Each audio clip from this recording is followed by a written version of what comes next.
Hey friend, this is episode number 573 of the And So podcast with Taylor Bradford. Let's get to it.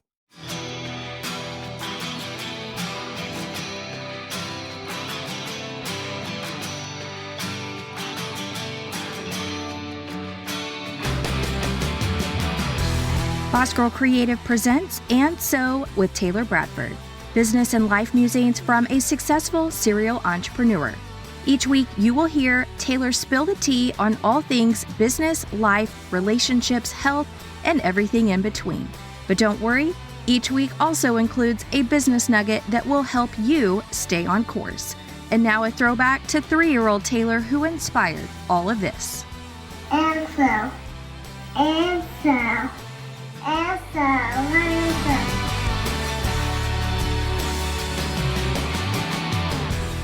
Hey, welcome to this episode of the podcast. I'm your host, Taylor Bradford. I am so grateful you hit play today. Thank you so much for tuning in and listening.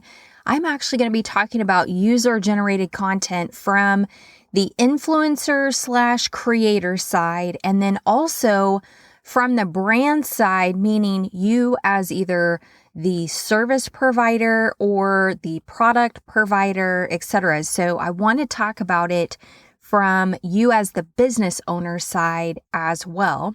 Before we get into that, let's find out what's been going on in my world in the last week.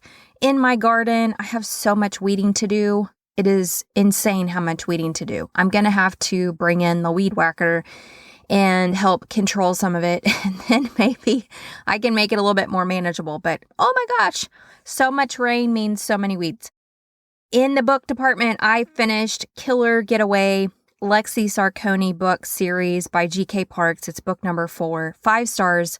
I love everything from G.K. Parks that I have read. So as soon as I saw that one was available and had been released, I jumped on it and finished it in a day.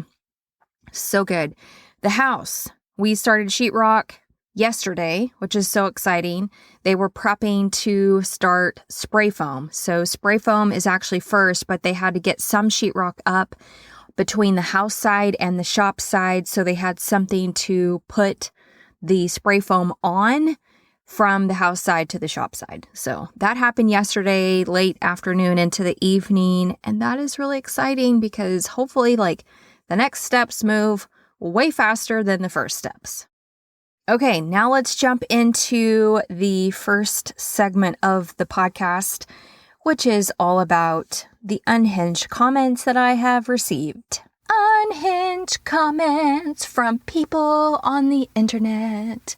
So this last week I heard from Malika, Todd, Big Fine, Frankie, Vincent, Forrest, and Tina, and this is what they had to say to a stranger on the internet. Malika said, "Don't bother, just sell unlimited use. That's the best part of AI." And that is referring to a post that I made in a Facebook group asking somebody for the tech stack to limit the usage of an AI tool. And I didn't ask for an opinion to go against what I was asking for. I was asking if somebody had figured out the tech stack in order to limit the use of something. So thank you, Malika, for that. This one is definitely not PG, so if there's littles around, plug their ears or skip past this in the next 10 seconds. Todd said to me, "Anal sex in the garden helps spread the fertilizer." Thank you, Todd, for that moment on the internet. Big Fine said to me, "So, you're pretty nice, LOL." Thanks. Frankie said, "How many trash bags for all that plastic netting?" He happened to see some netting in the background of one of my videos. Vincent said, "Nice Chat GPT tips." Thank you, Vincent. They weren't tips from Chat GPT. I appreciate that, but okay. Forrest questioned, "Then what?" on one of my reels, which was confusing, so I asked for clarification. And I said, "I have no idea what you are talking about. Did you read the caption? Where's the confusion?" And he replied, "I know what I mean. That's all I care. My remark was not for you." Okay. I'm so confused. And finally, Tina said, "No way, man, vine riped or what's the point?" Well, the point is to explain why you would pick a tomato at the breaker stage and why it's important to do that. But okay. And that wraps up this week's Unhinged Comments. Now let's get into the next segment. Search Bar Confessions. I want to start by saying this one is so interesting to me. I searched cowboy caviar because I was craving this recipe. And so I'm in the grocery store parking lot and I'm looking for remind me, what are the ingredients for cowboy caviar or Texas caviar? And so I pull up some recipes and I see what the ingredients are. And I'm like, do I really want to do all this vegetable chopping at this hour of the night? And anyways, I got on my Facebook not that much longer and saw that I had, hey, here's your memories from a year ago or on this day in the past. I'm not kidding. 1 year ago to the freaking day, was I not Googling cowboy caviar recipe? And I made it. There's a photo of my actual bowl of cowboy caviar on that exact day. What are the freaking chances? I don't even know. Literally a full year later, I was Googling the same exact thing and I had followed through on my Google. I actually had made it. So crazy. I also Googled the song from Our First Dance. When you get this far into your relationship, there are things that get real fuzzy. And because we got married in a time of no cell phones that could act as video records of your events, I don't have video of our wedding or the reception. There was one made, but the guy that did it was a family friend's son. And I received the photos, but never received the video, which still heartbreaks me to this day for the simple fact my brother was still alive back then. And it would have been the last video I would have had with him and me and my dad. And anyways, so still heartbroken that I never received the video footage. I was even asking years later, do you just even have the raw footage? I don't care if you didn't ever edit it, but yeah. So, and it was done on VHS. That's how you recorded videos back then. I am obviously stating my age for you, but nonetheless, I remembered what Our First Dance song was because I was not remembering, and turns out it's Wonderful Tonight. And then I wanted to hear it, and then I wanted to know the lyrics. Anyways, I went down that rabbit hole. I also Googled freezing fresh food books. So I am wanting to get into more preservation of my garden produce. And that means canning, both water bathing and pressure canning, although pressure canning really wigs me out. But also freezing, what makes this easy? And then dehydrating as another type of preservation method. But I found books that I wanted at the bookstore. I did not find any preservation books at the used bookstore, which was kind of surprising. So I went to the new bookstore and picked up a couple because I wanted something tangible. And then I ordered from a used bookstore the other book that I was hunting for, which was Freezing Fresh Food. I also Googled bathroom tub bench wall because we had a gap between the wall and where the tub fit in for one of our guest bathrooms. And I wanted to get an idea as to what that could look like. Also, my framer needed to go back in and frame it up. So he did that. I Googled how to roast a pumpkin. I literally had a pumpkin up until a week ago, and I cut into it to see if it was still good or not. It was shockingly still good. So I roasted it down after I learned how to roast a pumpkin, and I'm going to turn it into a pumpkin pie, which is exciting. I also went down the rabbit hole of the AQ Chicken House. So this was a restaurant up in the Fayetteville, Arkansas area. And I remember when making trips up the mountain, eating there, and super nostalgia. And so I was like, hey, whatever happened to the AQ Chicken House? I remember hearing that it was closing, But did it actually close? And yes, it did. But now there's a family that is bringing it back, but putting it back into its hometown of Springdale, Arkansas. And they are set to, I think, open in the next couple of months, which is exciting for the Springdale Arkansans. I also Googled how to build root vegetable storage in a kitchen island. We do not have basements in Texas. That is not a normal occurrence here due to the rock and also the water level. So it's very rare that you find a basement in Texas. And so I'm like, what do I do when I get things cured, like onions and garlic and squash, like winter squash and carrots? What do I do with them? And so anyways, I went down a rabbit hole of, can I put something in my kitchen island that would allow me for long-term storage, not like years and years and years storage, but like for the next 6 to 8 months kind of storage, because the purpose of storing is just to last you until you can grow it again. And then finally, rose geranium essential oil. Like, is that a blend that you can buy, or is that something you have to blend together? Like you get rose oil and you get geranium oil, because the chiggers are out in full force on my land. I am covered. I feel like I'm covered in chigger bites. And this is a new occurrence. We've had this property for a couple years at this point, or almost 2 years at this point, and I'm just now getting chiggers, which is, I think, weather, like all the rain we've had this spring.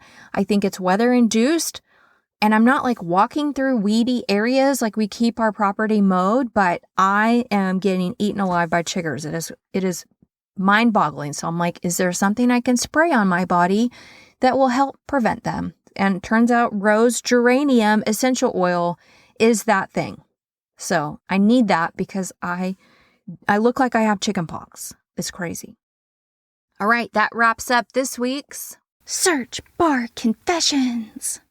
All right, let's get into this week's business nugget, which is all about UGC. And what is UGC? It stands for User Generated Content. And I'm going to talk about it from the creator influencer side, because I'm getting a lot of requests for people wanting to send me product, etc. And like, they just want to send the product. And so I want to be able to pitch back, hey, I'm happy you want to send that to me. I make no guarantees unless you want to enter into a sponsored relationship or a collaboration relationship where you pay me. Or I can also do this as UGC content, and then it doesn't have to appear. I will create the deliverables for you. I will give you X rights, whatever, and then you can go on your merry way. So I want to talk about UGC from the creator influencer standpoint, and then also as you as the brand, because I'm working on a product and I would love people to beta test it. First of all, I would love to be able to get testimonials once people start using it, and then not necessarily user generated content, because it's a tool that is going to be like online. So it's not like they can like film themselves using the tool, but from a testimonial side or from other ways that somebody could work with me being the brand, me being the business owner, making the request for user generated content. So if you are someone who makes products and sells them, this is for you. If you offer a service, this is for you. So we're going to talk about it from both standpoints. And yeah, let's get started. So I want to first talk about kind of like from the influencer / creator standpoint, like how do you come up with your UGC rates? And I'm really shocked at the research that I have found and the research that I have seen floating around the interwebs for the last couple of years.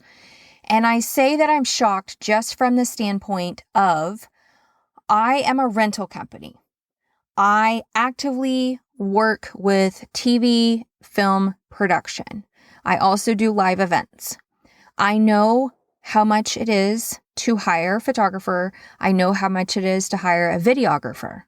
I know from producing commercials, like being a part of somebody producing a commercial, producing media elements for use in advertising. I know what that actually costs. And I am shocked to see where the rates fall online for creators and influencers creating user-generated content. I'm absolutely shocked that this is normal. And it really is stealing from an influencer or a creator, especially someone that has a track record of producing amazing content organically already. So I'm going to go over like the rates that I am seeing, but I don't agree with them from the fact that I know what brands spend. And yes, a brand does a crap ton of analytics, and like statisticians are involved in what is going to best sell their product. And user-generated content, the brand gives out a deliverable. They don't do the scripting, or they shouldn't do the scripting. They should just give you guide points. And then the person creating the content for them does it in their own style, right? That is what makes it different from the brand creating ads and the brand creating media for themselves. It is super focused. They know, they have track records of what is going to perform well. And they don't have that kind of like latched onto-ness with user-generated content. But still, at the end of the day, I am shocked that these are rates that are normal, because I think that they are a slap to the face to the creator and the influencer doing these things. So all that to say, on influee.co, so this is a UK-based brand talking about influencer rates. So they are saying at the creator level, a beginner creator, their base rate is $100 to $150 per video. And the intermediate creator is got a base rate of $150 to $300, and an expert creator has a base rate of $300 to $500. And this is for one video. And typically a video is 30 seconds long. If you are making a 60-second video for a brand, you need to charge more. A+ Socials, I found this girl on TikTok, and she says one video starts at $150 to $200, which is sitting between that beginner to intermediate level. So there was some agreement to where UGC content rates start as base rates. So Influee says the median rate across the board, so you might get an influencer creator that is charging $1,000 as their base rate, and then you may give a brand new newbie charging $100. So the median rate, not the average, but the median rate that they are seeing in the UK is $175 or pounds. And then they go into bundle pricing. So bundle pricing would be 2 videos, you charge times 2, right? And then give a 5 to 10% discount. If you're doing 3 to 4 videos, you give a 10 to 15% discount. And if you're doing 5+ videos, you give a 15 to 25% discount. And then in that bundle pricing, you can offer up some freebies like free hook variation. So if you're creating 3 videos, but you can give the brand 3 versions of one of those videos by just changing the hook, that would be a freebie. Now, some people were talking about, no, that's an add-on. You don't do that for free. And then possibly consider 0 rush fees or 0 fees on rush orders. And while other people are like, no, you need to charge extra for that. So in the UGC space, there are different types of deliverables. Okay. So there's a single deliverable base rate. So the brand reaches out to you and asks for one thing from you. Then you do that one thing and you deliver it to them. There's a flat fee structure. There's per deliverable. Like if you're doing long-term, you get paid per deliverable. Content type pricing hierarchy, where like a static image is like the very easiest basic thing and people are charging about $40 for a static image. And then it goes all the way up to, audio or advertising level kind of media that you're creating. Hourly rates, revenue share, platform specific, and industry specific. So those are the different types that you might be asked about from a brand, or different types of ways to think about getting paid. And then upsells or add-ons, hook and CTA variations. They start out at $50 each, and then multiple concepts of the same video, 25% off per additional video. Okay, so that's kind of where things land. And going back and comparing to the girl I found on TikTok, for 3 videos, she offers a 5% discount. For 5 videos, she offers a 10% discount. So that kind of was different. And then things to think about that are additional or add-ons or upsells, your usage rights. So you don't just gift the videos, right? Or I guess you can, and you think about that and you price accordingly. So you got to think about usage rights, which would be on top of what your base rate is. So usage right, 30 to 50% of your base rate, but you time bound that. And then are you going to give the brand raw footage? That's 30 to 50% of your base rate. Are you going to allow them to whitelist it? That is 30% of your base rate per month. So if you're going to allow a brand to whitelist your content, which means they're going to run ads to it, then you give them a time-bound length of time, so 3 months as an example, and you say, I will allow you to whitelist this video for 3 months for 30% of my base rate or whatever. You can consider organic concept creation. So if the brand just says, hey, we want something, well, if they don't give you the actual brief template of what they're looking for, then you charge for organic concept creation. And then if you are writing the script, they're not providing some kind of a script, you would charge for that. And then finally, rush fees are 25 to 50% of your base rate. So A+ Socials, the girl that I found on TikTok, she says one UGC photo is $30 to $40. Raw footage is 1.5 times your base rate. Raw footage per minute is $35 for 60 seconds. Perpetuity. This is important. Does the brand get the deliverables in perpetuity for forever? 2 times your base rate, if that is what you're offering. That's what she's saying. If it is exclusivity, where you don't work with another brand in that space for X amount of months, it's per month. You're 2x your base rate for however long you have to stay exclusive. And I would not do any kind of exclusivity beyond 3 months, if any. Especially if your niche is very niched. Like there may only be, like if you think about the gardening niche, we have gardening tools, and we have seeds, and we have amendments and clothing. Okay, so 4 different types of things that could come at us. I could not be exclusive for a brand for very long, just because we only have 4 different types of things that we could be pitched on a daily basis or weekly basis. Paid media, this is advertising, 20 to 30% of your base rate times the amount of months they're going to be running ads. Whitelisting, same as paid media. And then she does packages, which I guess it's from an A/B testing standpoint. Here's package A, here's package B.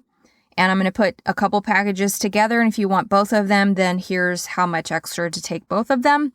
And then extra hooks and CTA, again, she agrees $50 each as the other company influee. I did find a UGC calculator through Collabster, which I will link in the show notes just for giggles.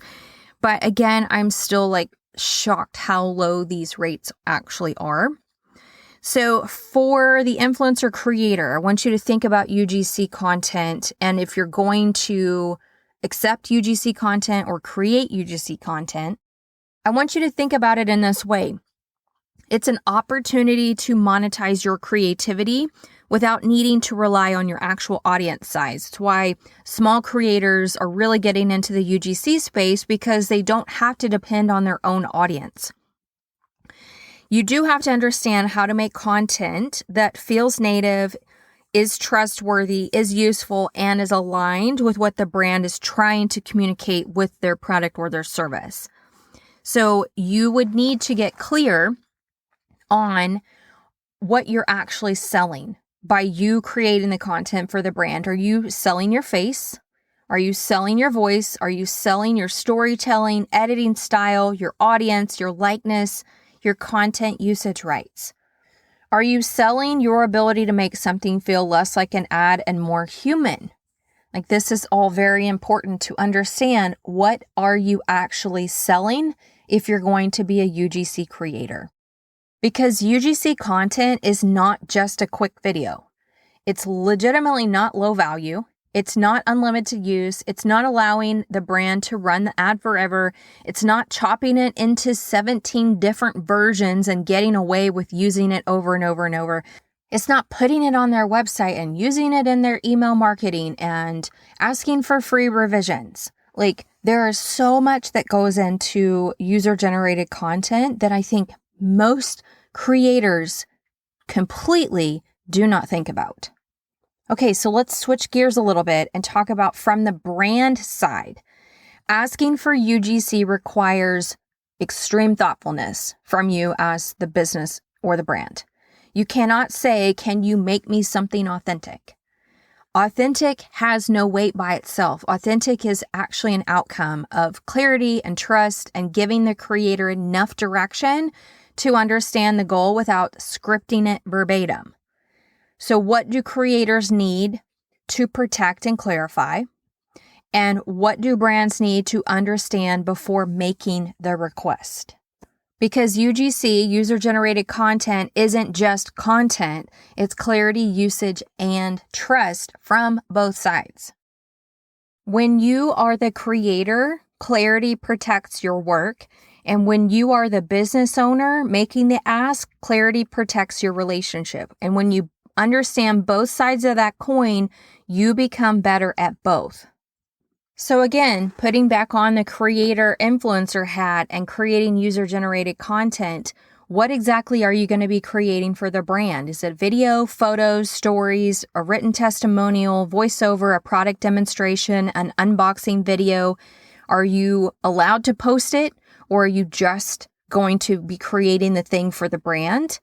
How are you delivering the files to the brand? Where can the brand use it? Instagram, TikTok, their website, email, their sales page, their product page, or paid ads. How long can they use it? 30 days, 90 days, 6 months, a year, in perpetuity? Can they edit it? Can they add captions or graphics or hooks or ad copy to it? Can they use your face, your name, your voice, or your likeness? Are there revisions included? What is the deadline? Is there exclusivity? Are you allowed to work with similar brands? Is it paid? Is it gifted? Is it affiliate based? Is it some kind of a trade? And do you have it all in writing? Because you're going to need it all in writing. And the in writing part is so important, because just a quick video can turn into unlimited usage, paid ads, website placement, multiple edits, a forever asset, a whole mess you didn't agree to, and things that get slipped in that you may not understand, but it opens a freaking can of worms later for you that you can't tamp back down because you didn't understand a term the brand was using. And truly, I don't necessarily think, or I'm just going to make this assumption, I don't necessarily think brands are in this to be shady. I think the people that are making the pitches may not exactly understand what is in the language, because some lawyer somewhere in the chain slipped it in and didn't explain it. So it really puts that marketer on the back foot trying to explain in these negotiations words that an attorney slipped in. So I'm not really saying or thinking out loud that brands are coming to this as shady individuals, but I guess it wouldn't be the first time. So I do want to say you are allowed to ask all kinds of questions before you sign on the dotted line. Where will this be used? How long will you use it? Is this for organic or paid content? Will you need raw footage? How many revisions are included? Do you need me to post this or just create it? Can you send the agreement in writing? And honestly, you need to be actually sending the agreement. You sending your contract is actually way more powerful because it keeps things in your court. Yes, they're going to redline it, but I think it's smarter for you to be the one presenting the contract versus the brand presenting you the contract. So putting the business owner hat back on, when you ask a creator for user-generated content. You're not just asking for content. You're asking someone to lend you their experience. Maybe their face, maybe their voice, maybe their home, maybe their audience, maybe their credibility, and that deserves clarity. So you as the brand, your audience needs to hear from someone besides you sometimes. Not because your voice doesn't matter, but because trust deepens when real people say, hey, I use this. This helped me. Here is what changed. Here is what it looked like in real life. And UGC can help with that. It can help with social proof and trust building and product education, objection handling, showing real life experience using your product, making your offer feel way more tangible, and helping people imagine themselves using or buying what you sell. So what do you want the user-generated content to do? Do you want it to build awareness? Do you want it to build trust? Do you want it to explain the product? Do you want it to show the experience? Do you want it to answer objections or support a launch or add proof to a sales page? Do you want it to give future buyers a real life example? You don't want to just say, I need content to the creator. That is literally not a strategy. You need to ask, what job does this content need to have? So what are you actually asking for? One short vertical video, 3 photos, a written testimonial, a before and after, a product in-use clip, an unboxing, a screen recording, a voice memo, a casual story style video. You want to be specific enough that they understand the ask, but leave room that it still feels like the creator who's going to be doing the work. And then you need to know, where are you going to use it? You need to clarify where it's going to be used. Is it going to be used on your Instagram? Is it going to be used on your TikTok or your website or your sales page or your email marketing? Is it going to show up on a product page or a podcast promo or in ads? How long will you use it? Will it be organic only? Will it be used in paid ads? Will you edit it? Will you add text and graphics and captions and hooks? Will you tag them? Will you credit them? Will you need raw footage? And you've got to clarify what the actual exchange needs to be. What are they receiving in return for doing this UGC content for you? Is it payment, free product, free service, free access, a discount, affiliate commission, referral bonus, gift card, feature, or shout out? Don't make people guess. Don't bury the ask. Do not pretend it's just a favor if it's supporting your marketing. A clear exchange makes the ask feel cleaner for everyone. So clarify what the direction is. Give prompts, not a script. Give the goal, not every single word. Give helpful guidance without squeezing the life out of the content. You have to give creative direction to the person you're asking to create the content. Here's some examples of prompts you can ask. What made you decide to try this? What problem were you trying to solve? What surprised you? How are you using it in real life? What would you tell someone who was on the fence? What changed after using it?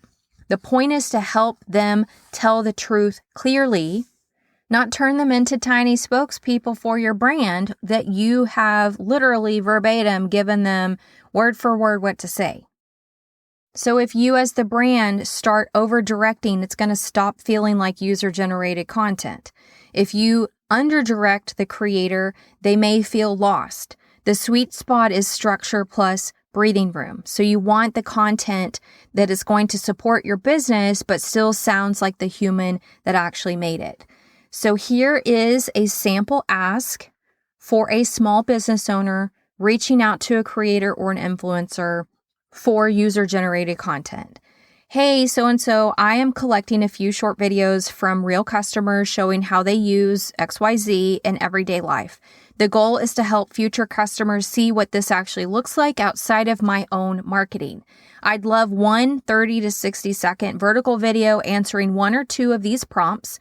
What made you try it, how you're using it, what surprised you, or what changed for you. And then with your permission, I'd like to share it on my Instagram, website, and email marketing for the next 6 months. This would be organic use only, not paid ads. In exchange, I'd love to offer whatever it is you're going to offer, whether it's payment and product, product, free access, discount, etc. No pressure if that's not a fit. I just wanted to ask clearly. So that should help get your mind going for you to make the ask of a creator or influencer, or even somebody that has bought your product. You can also go right into your customer database to get real, raw, compelling user-generated content from people that have already bought your product, that already have experience with it. So let's talk about both lanes side by side together. The creator side asks, what am I selling? What am I agreeing to? Where will this content go? How will it be used? And the business owner side asks, what am I asking for? Why do I need it? Where will I use it? And what am I offering in return? Both sides, this is important, both sides need clear deliverables, clear usage, clear timelines, clear compensation or exchange, clear consent, and clear expectations in writing. Here's where you might both get it wrong. From creators, assuming quick means easy, not asking about usage, not charging for paid ads or extended rights, agreeing before knowing the scope, being afraid to ask clarifying questions, and thinking follower count is the only value. And business owners may get it wrong from asking from panic instead of purpose, saying just make it authentic with no actual direction, over scripting the content, not explaining where the content will be used, forgetting that usage has value, treating UGC like a favor instead of a marketing asset, and not getting permission clearly. UGC is casual facing, it's not casual operating, and content can feel human and still have structure. Clear does not mean controlling, and casual does not mean free.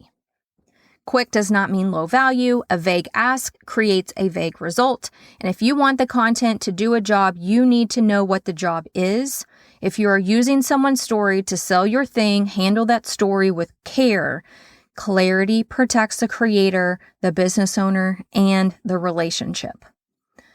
Thank you so much for listening to this week's episode. I hope that literally opened your brain to a lot of different things.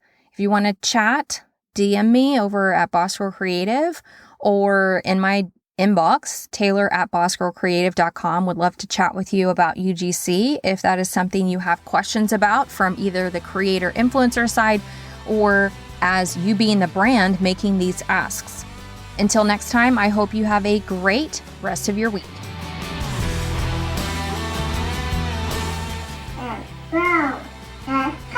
Let's go.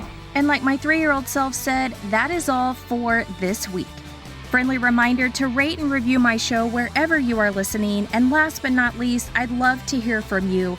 Leave me an audio message at bossgirlcreative.com/speak. I would love to hear your takeaways, ideas for upcoming episode topics, and your feedback. Thank you again for listening to this week's episode. And until next time, I hope you have a great rest of this one.